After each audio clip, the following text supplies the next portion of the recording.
Imagine giving your life to someone raising them, protecting them, sacrificing every dream you had. And then one day, that very person looks you in the eye and says you disgust them. That's what happened to me, Margaret Alvarez, at 71 years old. My only daughter, Sophia, didn't just argue with me, she didn't just lose her temper. She told me that my presence, my very existence, made her sick. And in that moment, everything I believed about family, about love, about motherhood, cracked in two. But here's the part Sophia never expected while she was tearing me apart with her words. I was already making the boldest decision of my entire life. I wasn't just going to walk away, I was going to vanish. I would sell everything, leave nothing behind, and disappear without a trace, leaving her to wonder for the rest of her life what she had really lost that day. This isn't just my story, it's a warning, because what you're about to hear will show you how a single sentence can destroy decades of love. And before this story ends, you'll face a question no one wants to answer: which wounds can be forgiven, and which ones mark the soul forever. 6 months ago, my life changed in a way I never expected. At 71, I had been living alone in the big 5-bedroom house that my late husband Robert and I bought together back in 1980. For years after his death, those rooms felt hollow, filled only with silence and memories. Then one morning, my daughter Sophia stood at my door. Her eyes tired, her voice breaking. She had just gone through a painful divorce and had nowhere to go. With her were my 2 grandchildren, Daniel 12 and Clara 8. "Mum," she said, "Michael left me. I don't have a house, I don't have money, I don't have anything. Can we stay here until I figure things out?" I didn't hesitate. Of course they could. She was my daughter, and those children were the light of my life. My house was always going to be their home too. At first it felt like a blessing. After years of eating in silence, I heard the sound of children's laughter again. I woke up to voices drifting from the kitchen, the television buzzing in the living room, the hurried footsteps of little feet running across the floor. Daniel and Clara clung to me, asking me for stories, following me into the garden to water Robert's roses. For the first time in years, says, I felt useful again. I wasn't just an old widow living out her last years in a quiet house. I was a mother. I was a grandmother. I was needed. It felt like life had finally returned to these walls. But what I didn't realize then was that this reunion, this chance to feel like part of a family again, would also open the door to the deepest pain I had ever known. At first, living together felt like a second chance at family, but little by little, the warmth began to cool. What started as small comments from Sophia quickly turned into something sharper, something that cut deeper than she probably realized. "Mum, maybe trim your nails more often. They look messy. Mum, could you shower more? Sometimes you smell strange. Mum, that shirt is so old. It makes you look sloppy." At first I brushed it off. Maybe she was right. After years of living alone, I had stopped paying close attention to myself. So I tried harder. I cut my nails twice a week. I bought new clothes. I showered every day. But no matter how much I changed, the comments didn't stop. In fact, they grew harsher. She told me the way I chewed was disgusting, that my cough annoyed her, that walking through the house at night disturbed everyone. Soon I found myself walking on tiptoes in my own home, holding back coughs until my chest hurt, eating in silence so I wouldn't bother anyone. I was disappearing inside my own house, shrinking smaller each day. And then came the moment that shattered me. One afternoon, while I was tending to the roses Robert had planted years ago, I overheard Sophia on the phone with her sister Isabel, who lives in Spain. Her voice carried through the window, casual, almost cold. "Yes, I'm staying with Mum," she said. "But it's horrible. You don't know what it's like to live with an old woman. Everything about her bothers me. She's gross. She smells weird. She makes disgusting noises. She's just repulsive. My heart froze. Those words weren't said in anger, not shouted in a heated fight. They were said calmly, almost like a fact, as if I were nothing more than a burden to be endured. Hearing your own child describe you that way, it's a pain that can't be compared. It wasn't just criticism anymore. It was humiliation. It was rejection at the deepest level. That night I lay in bed, staring at the ceiling, replaying every word she had said. For the first time in my life, I felt like an intruder in the very home I had opened to her. After overhearing those cruel words, I gathered what little courage I had left to speak with Sophia. I thought maybe, if we talked honestly, things could change. I chose a quiet morning while the children were at school and asked her if we could sit down together. I told her what I had heard, how painful it was to know she felt that way. My voice trembled, but I held on, hoping she would at least admit the truth. She looked startled at first, almost embarrassed that I had overheard her. Then she forced a small smile and brushed it off. "Mum, you weren't supposed to hear that. I was just venting. I've been under so much pressure. It's normal to need an outlet. We're just adjusting. It's part of living together again after so long. Adjusting. Venting." Words that sounded so casual, but to me they felt like daggers dressed up as excuses. She wanted me to believe this was all temporary, something that would pass. But deep down I knew better. Her actions told the real story. She started pulling the children away from me little by little. If they wanted to sit with me on the couch, she told them Grandma needs to rest. When I served dinner, she put my plate aside so her kids wouldn't have to watch me eat. One day, she even asked me not to sit on the living room sofa, because as she said, it holds an old smell after you sit there. Those small boundaries grew into walls, and suddenly I was no longer part of the family routine. Meals became separate. My chair was always different. My presence was tolerated, but never welcomed. I realized then that the problem wasn't about stress or adjustment. It was about rejection. My daughter was quietly pushing me out of the very home I had opened to her, replacing closeness with distance and love with humiliation. It happened on an ordinary afternoon, the kind of moment no one expects to change a life. I was in the kitchen, quietly making myself a cup of tea. The water hissed in the kettle, the steam fogged my glasses, and for a brief second it felt almost peaceful. Then Sophia walked in, bags of groceries in her arms, her face tight with irritation. She put them down with a heavy thud and sighed, as if my very presence in that room was too much. "Mum, do you really need another cup of tea?" "You already had one earlier," she said sharply, rolling her eyes. I tried to smile to soften the tension. "It's just a small comfort," I murmured, but her patience snapped. She turned, looked me dead in the eye, and said words I will never forget. "The truth is, everything you do makes me sick. The way you eat, the way you breathe, the way you move around this house, it all disgusts me. Old people are just gross. They smell, they make strange noises, and you're no different." For a second, I couldn't breathe. My hands froze on the cup, my body stiff, but my heart shattered in silence. I stood there, pretending to stay calm, even as her words carved deep wounds I knew would never heal. This wasn't frustration. It wasn't venting. It was a verdict.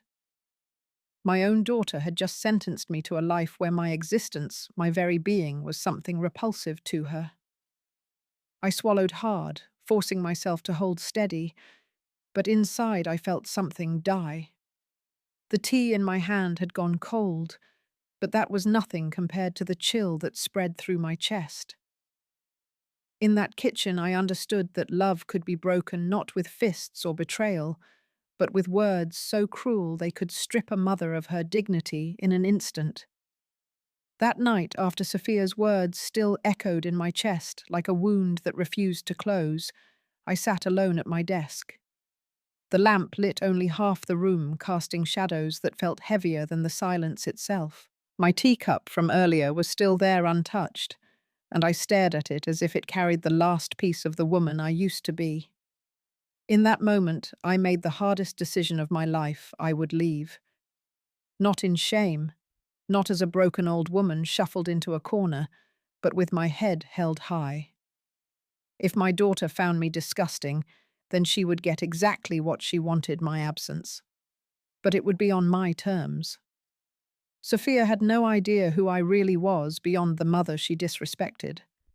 She saw wrinkles, grey hair, and habits she considered embarrassing. What she never saw was the life I had built with quiet discipline. The house she lived in wasn't just walls and rooms, it was worth $300,000. Beyond that, I owned two small apartments I had been renting out, each valued at around $150,000. On top of that, I had $200,000 tucked away in savings. Altogether, my net worth was nearly $800,000. Sophia thought she was stuck with an old woman who inconvenienced her.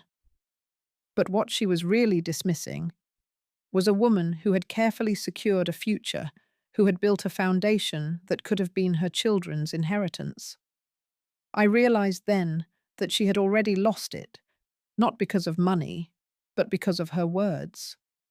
If I was so revolting to her, then so was everything that belonged to me. She would not inherit a dime. I would rewrite my will. I would sell it all.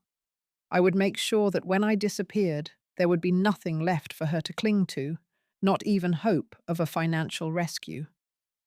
In the quiet of that night, I felt both broken and strangely powerful. Broken because no mother ever wants to hear her own child gag on her presence. Powerful because I finally understood that I didn't have to stay where I was unwanted. It was time to prepare. Not just to leave, but to vanish with dignity.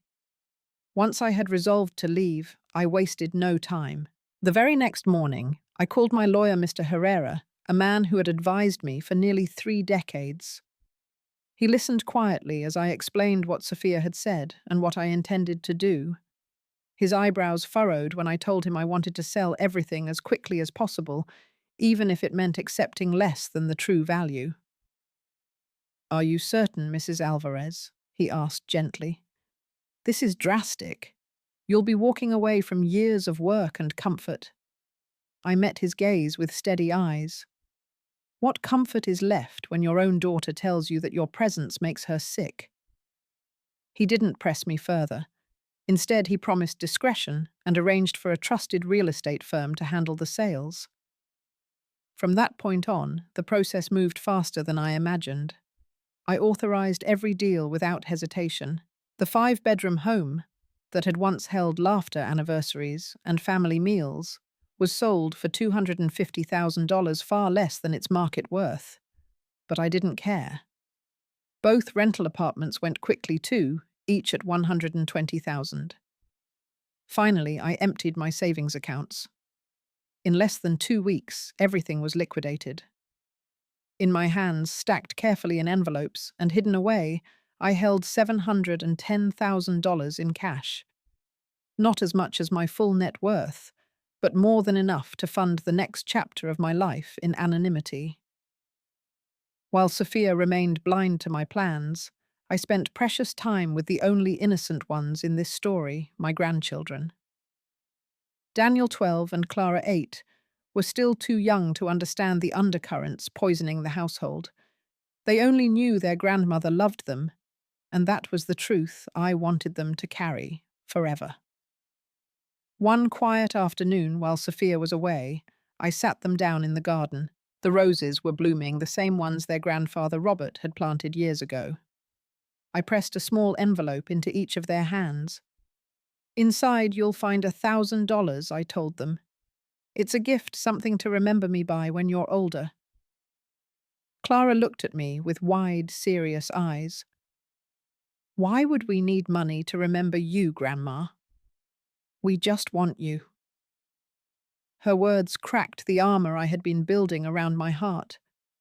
I forced a smile, blinked away the tears, and whispered, "You'll understand one day. Just know that your grandma loves you more than anything in this world." That night, as I tucked the cash into my suitcase and checked the final documents, I realized something vital. Leaving wasn't just about escaping humiliation. It was about reclaiming the dignity I had let erode in my own home. And with every dollar counted, every detail arranged, I was one step closer to disappearing forever. The morning of my disappearance began like any other, at least on the surface. The sun poured through the kitchen window as if mocking the heaviness in my chest.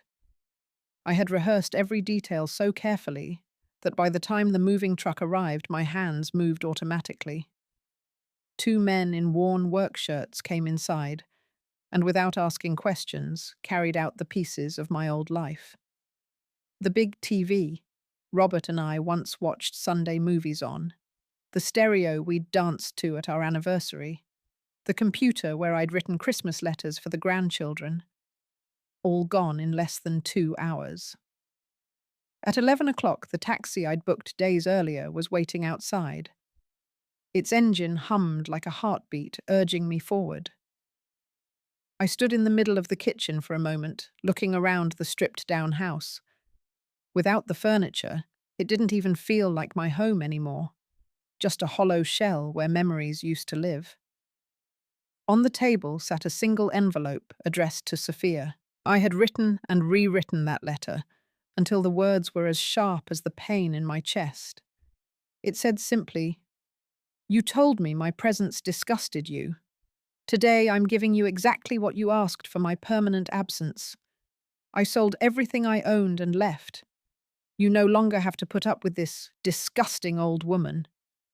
Be happy. Mum." I placed my palm on the paper for a second, like leaving a fingerprint of my heart, and walked out. The taxi driver glanced at me in the rearview mirror as we pulled away. He probably thought I was just another grandmother going on a trip. He didn't see the $710,000 hidden in my bag or the weight of decades I was shedding with each passing mile. By noon, I was at the airport, waiting for my flight to Miami. Around me, families hugged and kissed, business people tapped at their laptops, children played on the floor. I sat perfectly still, feeling both invisible and free. This was no vacation. This was a rebirth. The plane lifted off under a sky so blue it almost felt like forgiveness. For the first time in months, I wasn't tiptoeing through hallways or holding my breath to avoid being called disgusting. I was Margaret Alvarez, 71, carrying my life savings and the audacity to start over. In Miami, a contact arranged by my lawyer was waiting for me. A man who specialized in helping people disappear quietly. Within a week, I had a new apartment in a modest neighborhood, new documents, a new bank account, even a new name. Margaret Alvarez had vanished. In her place lived someone no one could trace. I had done what Sophia thought impossible. I'd erased myself from her life completely. She had asked for my absence. Now she had it. And for the first time in years, I had something to my dignity. Back in Argentina, my absence hit like an earthquake. Sophia came home from her first day of work, expecting dinner with her children and perhaps another evening of cool avoidance with me. Instead, she found an empty house. The furniture, stripped, valuables gone, and on the kitchen table, the letter that cut her world in two. She read it once, then again, her hands shaking. By the time she called her Aunt Lucia, she was nearly hysterical. "Auntie Mum is gone. She sold everything. She left a letter saying she'll never come back." Lucia, who had always been the calmer of my two daughters, asked in a heavy silence, "Sophia, did you really tell your mother she disgusted you?" There was a pause. Then Sophia whispered, "Yes. But I didn't mean it. I said it in anger. I never thought she'd actually leave." Lucia didn't let her off easily. Words matter. You may not have meant them, but you said them, and she believed you. Sophia broke down sobbing, but in her panic, the first words out of her mouth revealed more than she intended. I didn't even know she had that kind of money. If I had known, I would never have said those things. Lucia's tone sharpened. So your regret is about the inheritance, not about your mother. It was a confession Sophia couldn't take back. At first, her grief was more about $700,000 than the woman she had driven away. In the weeks that followed, Sophia scrambled desperately to undo the damage. She hired private detectives to track me, placed notices in newspapers, even tried to convince the authorities to intervene. But I had covered every detail. The sales were legal. The bank withdrawals had my signature. My lawyer had arranged for psychological evaluations, proving I was of sound mind. Sophia's final attempt was a petition to declare me mentally unfit, hoping to gain guardianship over me and my estate. Her argument that no sane mother would abandon her only daughter and grandchildren. The court dismissed it almost instantly. My legal trail was airtight, and her desperation was plain to see. Instead of regaining control, she looked like a woman clawing for money she no longer had any right to. For me, sitting thousands of miles away in Miami, the irony was unbearable. She had thrown words at me as if they were harmless, never realizing they would boomerang back with a weight she couldn't carry. What stung me most wasn't her attempt to seize my assets. It was the fact that when faced with losing her mother, or losing the money, she admitted which one she mourned first. In Miami, my days slowly began to take on a rhythm that felt like breathing again. For the first time in years, no one wrinkled their nose when I entered a room. No one sighed at the sound of my footsteps. My neighbors didn't see me as a burden or a nuisance. They saw me simply as Margaret, another woman enjoying the Florida sun. I joined a small circle of retirees people from Argentina, Colombia, and Cuba, who gathered every Thursday for cards and every Sunday for lunch. We laughed, argued over games, shared recipes, and swapped stories about family, both joyful and painful. With them, I was not the disgusting old woman Sophia had called me. I was just a friend, a companion, someone worth inviting back the next week. It amazed me how different life felt when dignity wasn't questioned. In Argentina, I had shrunk inside my own home, silencing coughs and moving on tiptoe so as not to irritate my daughter. In Miami, I could laugh loudly, cook with garlic if I pleased, even wear the same sweater twice without fear of scorn. These were small freedoms, but together they rebuilt my sense of self. I realized then that respect is not a luxury, it is a necessity. Without it, love curdles into humiliation. With it, even strangers can become family. There were still moments when my chest ached at the thought of Daniel and Clara. I missed their little arms around my neck, their questions, their laughter. But I also knew that by leaving, I had shown them a truth no parent wants to admit. Sometimes protecting your dignity matters more than clinging to a toxic relationship. And so I promised myself never again would I accept less than respect. I had chosen peace over poison, and for the first time in a long time, I slept soundly, knowing that dignity had become the foundation of my new life. While I was settling into peace in Miami back home, the cracks in Sophia's life widened until they swallowed her whole. At first, she tried to maintain some stability for Daniel and Clara, but reality unraveled quickly. Without the house, without financial support, she was forced into a cramped boarding room. The children were pulled out of their private school and placed into a struggling public one. Sophia, exhausted and hollow-eyed, worked double shifts just to keep food on the table. But no amount of work could cover the emotional debt left behind. Depression crept in like a shadow she couldn't shake. Lucia called me often, her voice low, telling me that Sophia barely ate, that she had lost weight rapidly, that she was drowning in guilt she didn't know how to carry. Yet guilt on its own wasn't enough to heal the harm she had already inflicted. Then came the phone call that shattered me.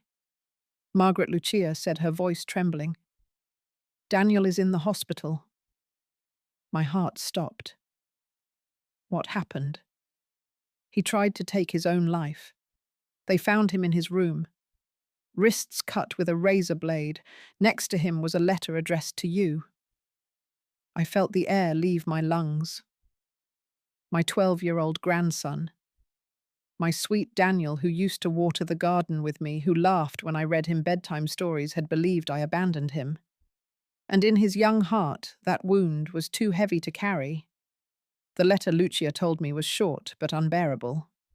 "Grandma, I'm going to where you are because I can't live without you. Forgive me for being a bad grandson. I love you." When I heard those words, something inside me broke wide open. For all the strength I had tried to build, for all the dignity I had fought to reclaim, nothing could prepare me for the knowledge that an innocent child had taken my disappearance as his fault. Sophia's words had wounded me, but now the fallout of those words had scarred Daniel almost beyond repair. In that moment, the lines between pride and punishment blurred. I realized that by walking away, I had not just punished a daughter who humiliated me, I had also left grandchildren caught in the crossfire of a war they never chose.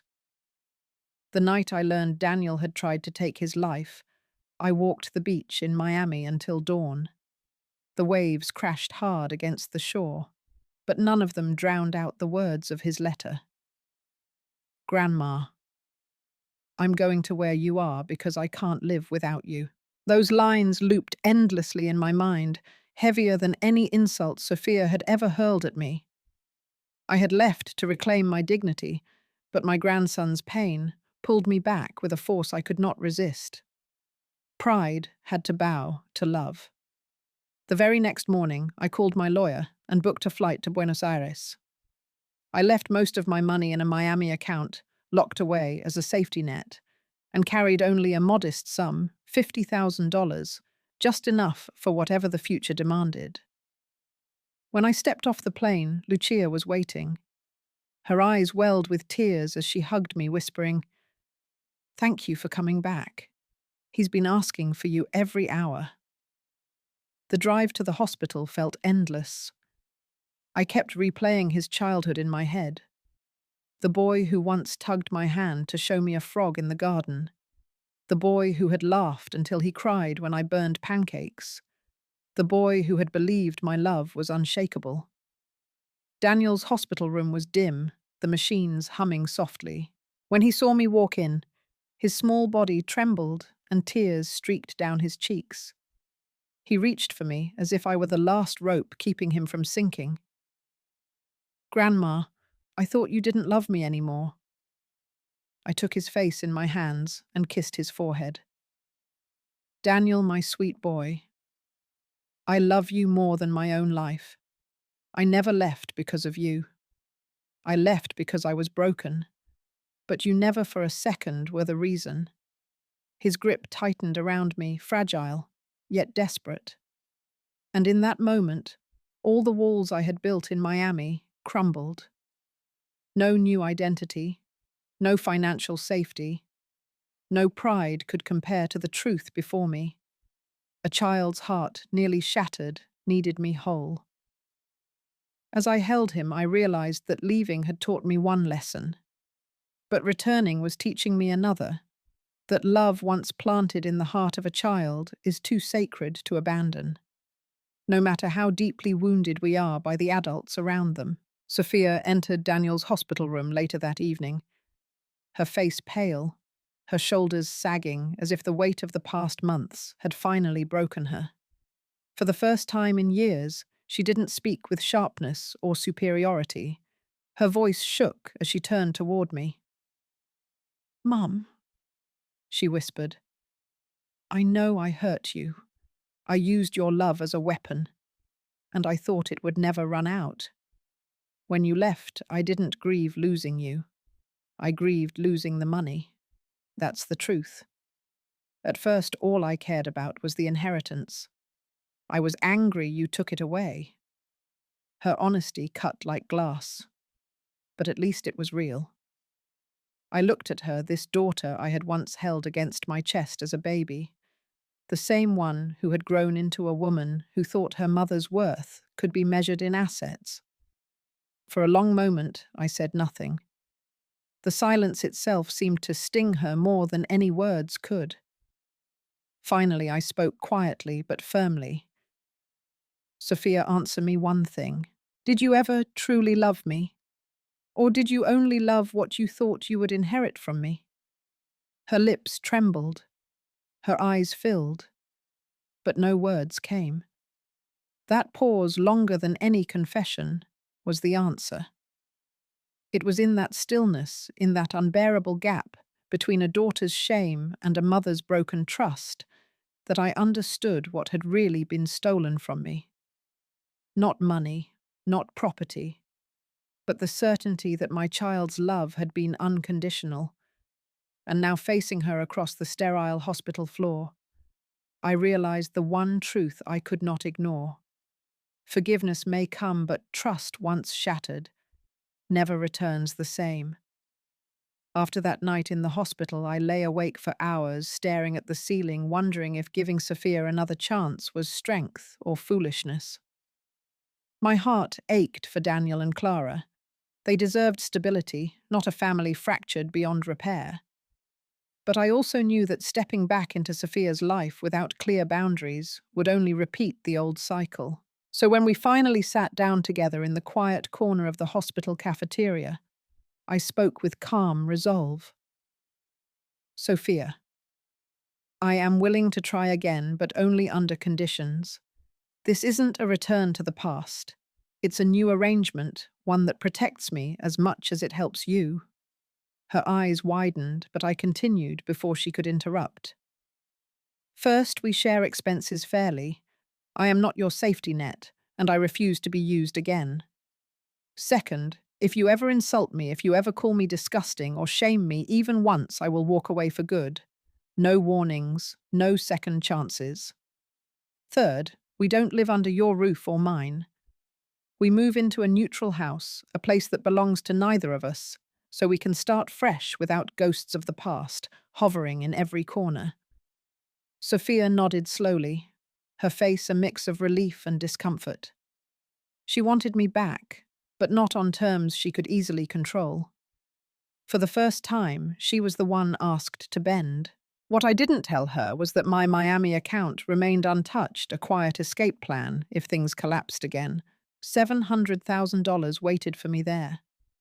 A reminder that I had options, that I would never again be cornered. This was no longer blind forgiveness. This was a test. A second chance not offered out of weakness, but out of strength. Strength to walk away if love turned toxic once more. I left that cafeteria with my head high, carrying not just hope, but a safety rope. And this time, I wasn't the one begging for dignity. I was the one demanding it. When we moved into the new apartment, it felt almost like starting over. The space was small, but it was bright, and the children's laughter echoed against the bare walls in a way that made it feel alive. Sophia made an effort, at least in the beginning. She cooked meals without sharp comments asked about my day, and even offered a half smile now and then. Daniel and Clara seemed lighter, as if the presence of peace in the house gave them permission to be children again. For a brief moment, I allowed myself to breathe. I watched Clara curl up next to me on the couch with a storybook, and Daniel laugh when I burned toast just the way I used to. Those little glimpses reminded me of what family could be when kindness was present. But I couldn't let myself be fooled by a week of good behavior. Respect that had been denied for years doesn't suddenly bloom overnight. It takes time, consistency, and proof. I had promised myself in Miami that I would never again ignore red flags just because I wanted love to cover them. This time, I stayed alert. At night, when the apartment grew quiet, I would sit by the window and remind myself 1 week of tenderness cannot erase years of cruelty. A fresh start is not built on a sprint, but on a marathon of daily choices. Sophia had taken a first step, and I was grateful for that. But trust, like a bone once broken, would take much longer to heal. For now, I carried both hope and caution in equal measure. I had returned for the children, and I had laid down conditions. The real test would not be in 1 week of peace, but in the months and years ahead. Living under the same roof again, I realized that peace could never survive on fragile promises alone. 1 week of polite smiles meant nothing unless it was followed by months, years of respect. So I gathered Daniel and Clara one evening, sat them down at the kitchen table, and spoke plainly. An apology is not just words, I told them. It's what you choose to do afterward. Words can hurt like a knife, but they can also heal if your actions back them up. Never believe that saying sorry is enough. Show it in how you live. Their young faces nodded with the seriousness of children who had seen too much too soon. Clara leaned against me, her small hand on mine, as if she understood more than she could put into words. Then I turned to Sophia. My voice was steady, but my eyes did not flinch. There's a difference between losing your temper and tearing down someone's dignity. Everyone gets angry. We all snap at times. But humiliation is not the same thing. It leaves scars you can't see. That's what you did to me, and that's why trust will take so long to rebuild. Sophia lowered her gaze, and for once she didn't argue.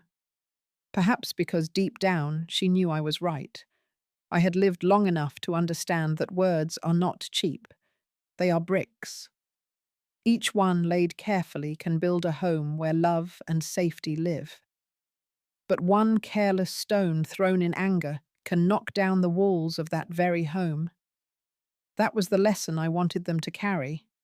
Choose your words the way you'd choose what to hand to someone you love.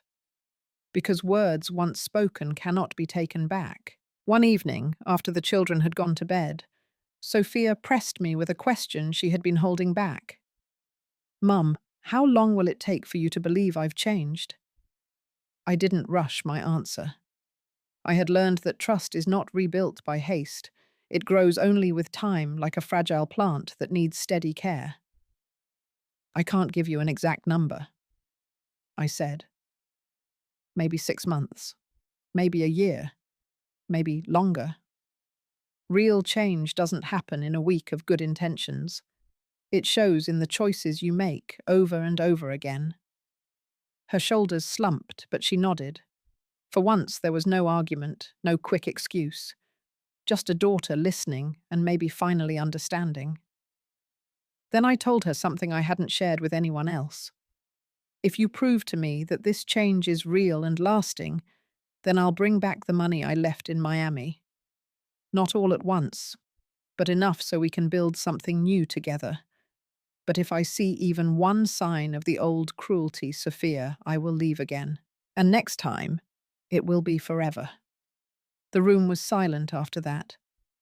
Only the hum of the refrigerator and the faint ticking of the clock on the wall filled the space between us.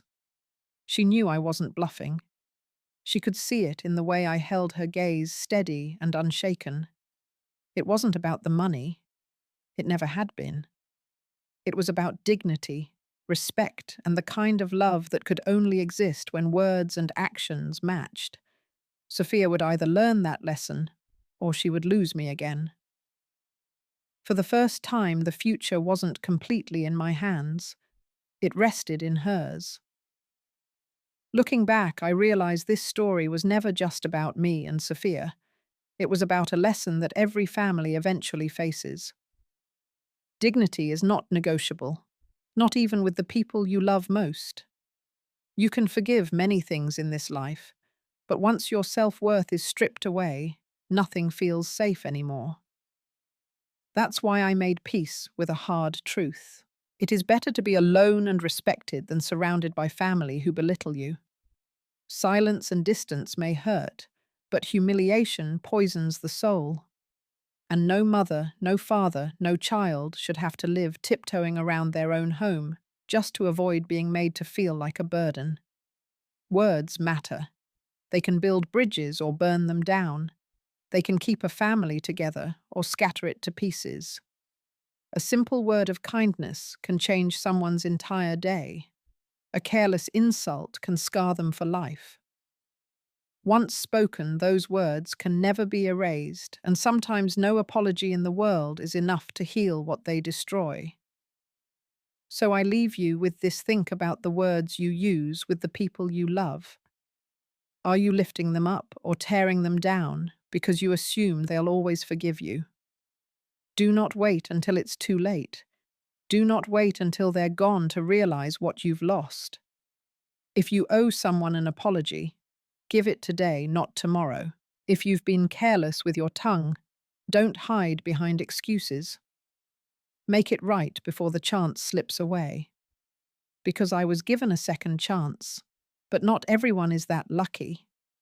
And if you ever find yourself where I once stood, shamed in your own home, remember this: walking away with your dignity is worth more than staying and being crushed.